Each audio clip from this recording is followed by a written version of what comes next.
لاوژ آشتی رالف والدو امرسن چاره دیرمه 1837 ده کتابونا بیرداریا شرده هات خوندن.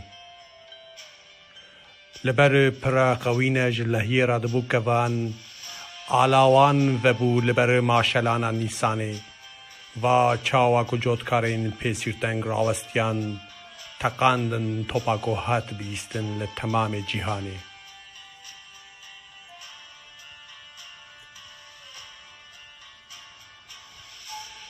دجمن جمجوایا بیدنگ و حس رازای هر وسا فاتح بیدنگ دخویدا دمی دابر خبر پرا قابل بوی در رو دابر جمع تاری یکو به چرلب کان دچه دریای دا.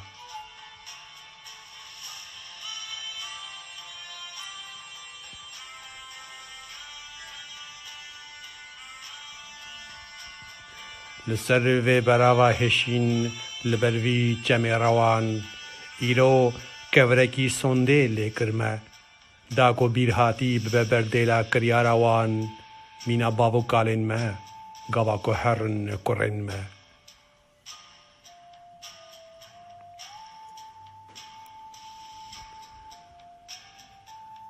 لو گیانه کوهشت او گرناس جگر بکن بمرن آزادی بهلنج زاروکین خورا به نازگی بفرمینه دم و سرشته بلا دلوانیه بکن با گوده کو ام بلند کن جوان و تره.